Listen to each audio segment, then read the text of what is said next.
सैनिक टाकळी हे महाराष्ट्रातील एक ऐतिहासिक आणि सांस्कृतिकदृष्ट्या समृद्ध गाव आहे. या गावाचे नावच आपल्या शौर्य, देशभक्ती आणि सैनिकी परंपरेची आठवण करून देते. इथल्या अनेक सुपुत्रांनी भारतीय सैन्यात भरती होऊन देशाच्या संरक्षणासाठी आपले संपूर्ण आयुष्य समर्पित केले.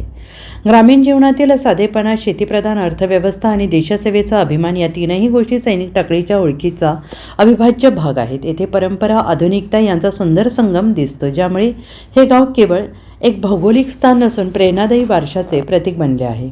मी सुभेदार ऑर्डिनरी कॅप्टन प्रकाश तुकाराम खोत, सेवानिवृत्त, सैनिक टाकळी गावचा रहिवासी आहे आणि मला फार उत्साह आणि आनंद आणि गौरव वाटतो की मी या गावचा रहिवासी आणि माझा इथं जन्म झाला आहे.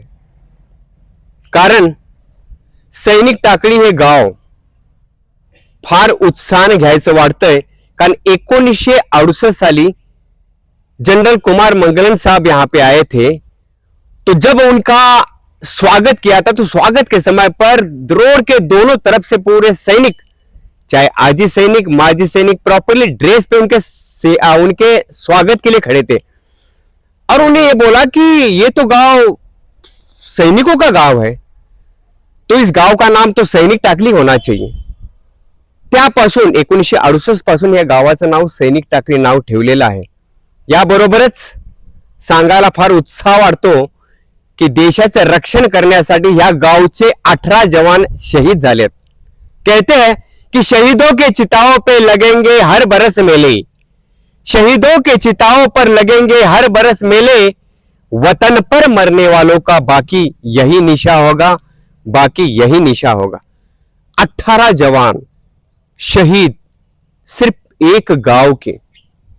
पहिल्या महायुद्धापासून ते पहिला महायुद्ध, दुसरं महायुद्ध, 1965 ची लढाई, 71 ची कारगिल युद्धापर्यंत टोटल 18 जवान शहीद झालेत.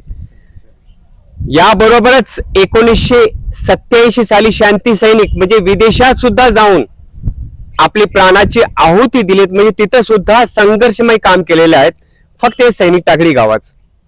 मी ऑनररी सुभेदार मेजर अण्णासाहेब यशवंत पाटील 28 वर्ष सर्व्हिस केल्यानंतर मी रिटायर झालेलो आहे आणि या टाकळी गावची सैनिकी टाकळी गावे 100 वर्षाचा इतिहास आहे सैनिकी परंपरेचा.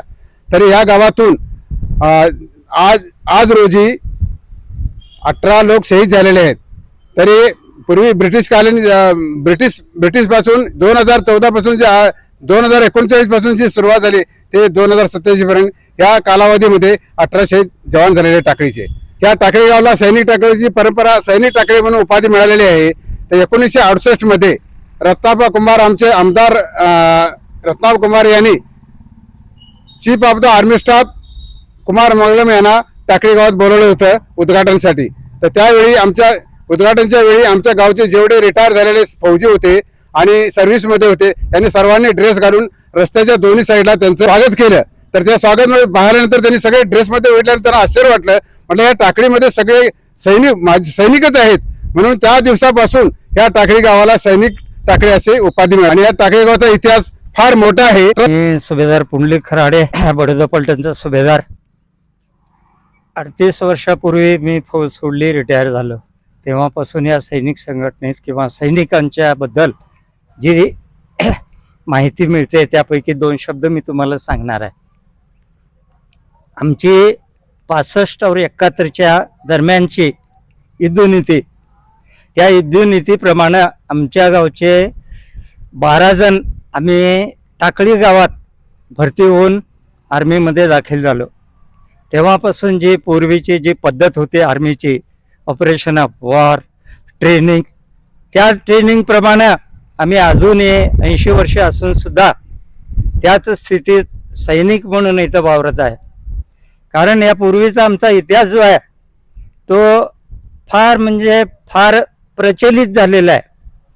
कारण आमच्या गावचे पहिल्या महायुद्धात, दुसऱ्या महायुद्धात, 62च्या चीन लढाईत, त्याच्यानंतर 65-71 संपूर्ण लढाईमध्ये प्रत्येक आमच्या गावच्या सैनिकांनी भाग घेतलेला आहे. म्हणजे तो वाखाणण्यासारखा आहे, प्रस्तुती केलेली आहे आमच्या गावाबद्दल.